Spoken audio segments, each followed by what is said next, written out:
ആറ്റിങ്ങൽ കലാപം.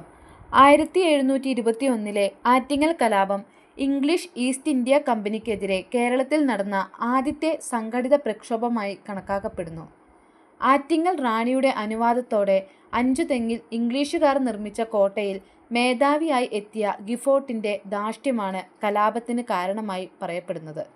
എന്നാൽ റാണിയുടെ അറിവോടുകൂടിയാണ് കലാപം നടന്നതെന്ന് ഒരു വിഭാഗം ചരിത്രകാരന്മാർക്ക് അഭിപ്രായമുണ്ട്.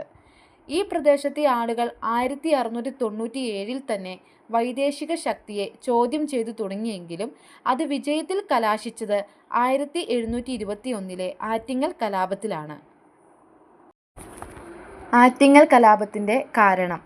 രവിവർമ്മയുടെ ഭരണകാലത്താണ് ഈ സംഭവം നടക്കുന്നത്. റാണിക്ക് എല്ലാ വർഷവും ഇംഗ്ലീഷുകാർ 5 തെങ്ങ് കോട്ടയിൽ നിന്ന് വിലപ്പെട്ട സമ്മാനം കൊടുത്തയക്കുക പതിവുണ്ടായിരുന്നു. 1721 ഇങ്ങനെ സമ്മാനവുമായി കോട്ടയുടെ തലവൻ ഗിഫോർഡും 140 ഇംഗ്ലീഷുകാരുടെ സംഘവും 5 തെങ്ങിൽ നിന്നും ആറ്റിങ്ങൽ കൊട്ടാരത്തിലേക്ക് തിരിച്ചു. തങ്ങൾ വഴി സമ്മാനം റാണിക്ക് നൽകണമെന്ന് അവിടുത്തെ ഭരണം നടത്തിയിരുന്ന പിള്ളമാർ ആവശ്യപ്പെട്ടു. ഇത് അംഗീകരിക്കാൻ ഗിഫോർഡ് തയ്യാറായില്ല. ആളുകൾ ഇംഗ്ലീഷ് സംഘത്തെ ആക്രമിച്ചു കൊലപ്പെടുത്തി. പിന്നീട് നാട്ടുകാർ കോട്ട വളഞ്ഞു 6 മാസത്തോളം ഉപരോധം തുടർന്നുവെന്നാണ് പറയുന്നത്.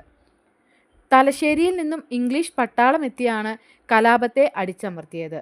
ഇംഗ്ലീഷ് മേധാവിത്വത്തിനെതിരെ ആദ്യ സമരമായിരുന്നു ഇതെങ്കിലും കൂടുതൽ അധികാരമുറപ്പിക്കാനുള്ള കരാറുകൾ നേടിയെടുക്കാൻ ഈ കലാപം ഈസ്റ്റ് ഇന്ത്യാ കമ്പനിക്ക് സഹായകമായി എന്നത് കലാപത്തിൻ്റെ മറുവശമായി ചൂണ്ടിക്കാണിക്കപ്പെടുന്നു.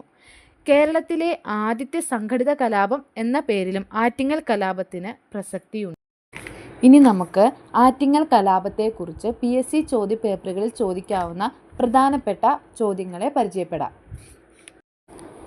ആദ്യം തന്നെ ആറ്റിങ്ങൽ കലാപം നടന്ന വർഷം.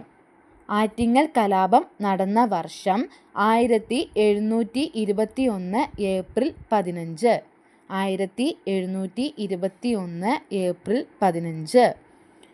അടുത്തത്, കേരളത്തിൽ ബ്രിട്ടീഷുകാർക്കെതിരെ നടന്ന ആദ്യത്തെ സംഘടിത കലാപം.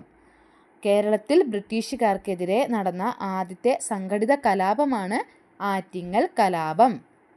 ആറ്റിങ്ങൽ കലാപം നടക്കുമ്പോൾ വേണാട്ടിലെ ഭരണാധികാരി. ആറ്റിങ്ങൽ കലാപം നടക്കുമ്പോൾ വേണാടിലെ ഭരണാധികാരി ആദിത്യവർമ്മ. ആദിത്യവർമ്മ.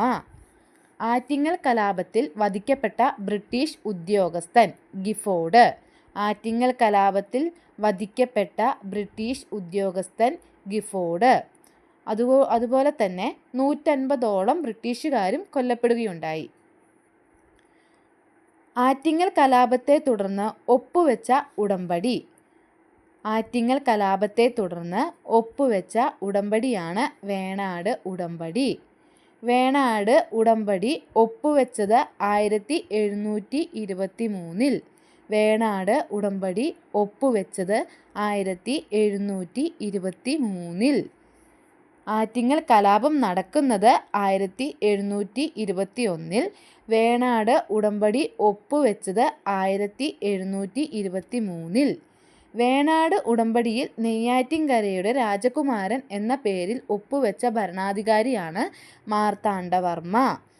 വേണാട് ഉടമ്പടിയിൽ നെയ്യാറ്റിൻകരയുടെ രാജകുമാരൻ എന്ന പേരിൽ ഒപ്പുവെച്ച ഭരണാധികാരി മാർത്താണ്ഡവർമ്മ.